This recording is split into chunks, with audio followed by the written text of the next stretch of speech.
Ako po si Dr. Rosario Jessica Taktakan Abrenica, ang Department Head po ng HIV Pavilion dito po sa San Lazaro Hospital, which is one of the treatment center for HIV, na gusto ko kayong imbitahan na kung meron po kayong mga usapin tungkol sa HIV and AIDS or STIs or sexually transmitted infections, pwede po kayong magsadya po dito sa aming tanggapan sa San Lazaro Hospital para kayo ay magpa-test.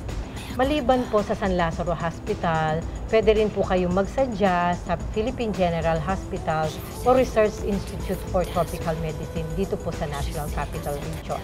Meron na rin po tayong treatment center sa Cebu, which is Vicente Soto Medical Center, Davao Medical Center, and Ilocos Regional Training and Medical Center sa San Fernando, La Union. Meron na rin po tayong treatment center sa Baguio General Hospital, Zamboanga Medical Center, Corazon Locsin, Montelibano sa Bacolod, West Visayas sa Iloilo, and Bicol Regional Training Hospital. Meron din pong mga social hygiene clinic ang bawat syudad na pwede nyo pong bisitahin kung nangangailangan po kayo ng counseling at testing for HIV.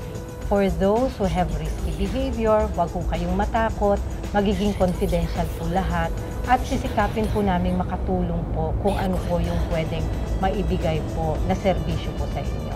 Marami pong salamat.